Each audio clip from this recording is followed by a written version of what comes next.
I have created a project on the web server log analysis of Python take home assessment. So main goal of this project is to analyze the approx 1 year worth of HTTP access log from the university named University of Calgary's computer science web server. This log record all the web server activities such as request for HTML pages, images, downloads, and many more.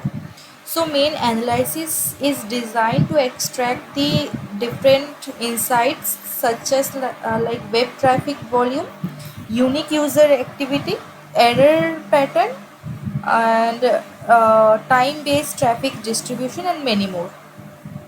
So first of all, we have to import, like I have imported required libraries like pandas, numpy, matplotlib, and seaborn, which has a different foundation for our analysis. Like pandas is used for structured the data operation, numpy is for numerical computational, and matplotlib and seaborn is for visualization, and also os for handling file extension whenever it's needed.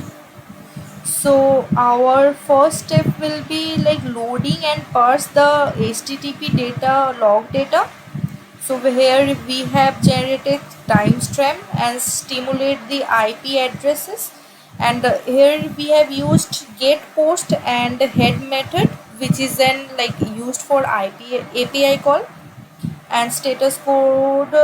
Yes, and like here mainly we have created a database.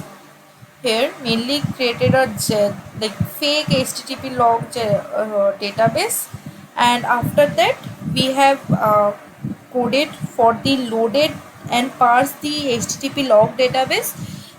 Here mainly we loaded the dataset from the raw http log file, and this log file mainly follows common log format, which is also known as CLF, where field like IP addresses, timestamp, and request method and status code etc like space separated. And also we disable bad line error to skip the corrupt rows. And our third step will be the cleaning and structure the data. We have used different function like clean data df, and this function mainly standardize the column name and convert relevant field into the usable format. And here timestamp is used for transform the python date and time format. Status code is used for the converted the numerical, and unnecessary columns like user identity and protocols are dropped here. So this is our output, and after that we have explored the data as per the given code, as per the given instruction. So this is our first question, that we have to count the total log of records. So here this is the code, and here like it give us the total number of http required in a dataset after cleaning. Each login correspond to one request made to the server. This is the second code used for the counting of unique host. Like it tell us how many unique client or by the IP address access the server, essential for estimating reach or user base size. This is the third yeah, this is the output like 5000 of the dataset. And this is the third number question. We have to find date wise unique file name count. So now we will count. Here we have calculated how many different files were requested on the each day. It is very helpful in identifying active days or days with the diverse traffic. And fourth question is count of 404 response code. This is the code and this is the output. So 404 errors occurs when a requested resources is not found. A large number here might point it to broken links or indexing attempt by the bots.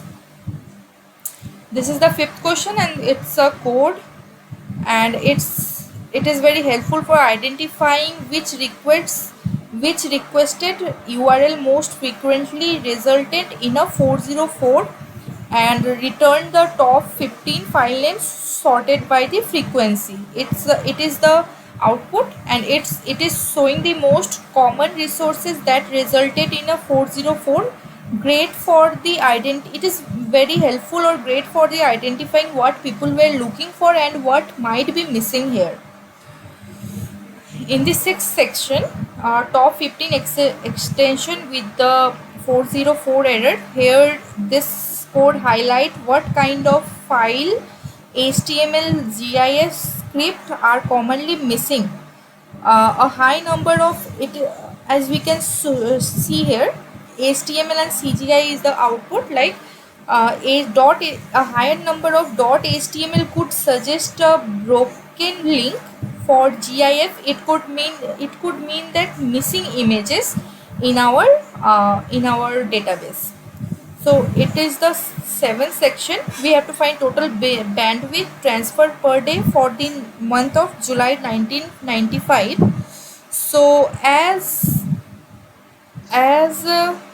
since like we are using synthetic data, not actual 1995 like 1995 logs, this function will still work generally if we dataset like if our dataset has a byte column.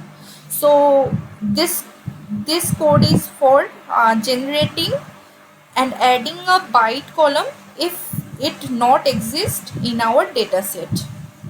So yes, we have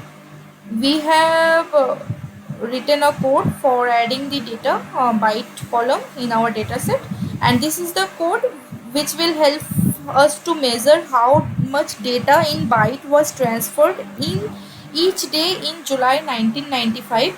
It also helps to analyze the server load and bandwidth consumption over the time. So our next question is hourly request distribution, and it is a code, and this is the output of our dataset from our dataset. It's mainly identify the at which hours the server receive the most requests, and helpful for the traffic engine and capacity planning for event setting up auto scaling. It mainly count the number of requests made during each hours, and here we can see hours are given as 0 to 23 as we have 24 hours per day. And like yeah, second last question is for topmost requested file name. Here this is the code, and here we can see the output where these are also known as star resources, the most popular pages or the files which has been accessed by the people, critical for the performance optimization and catching decision. Our last code is HTTP response and code distribution. It mainly shows how many times each HTTP status code occurred, help in the understanding how many requests were unsuccessful, redirected, unauthorized or failed. As we can see here that this is the output of the question. So yeah, this is the overall projects of mine about the about the HTTP log analysis. Thank you so much.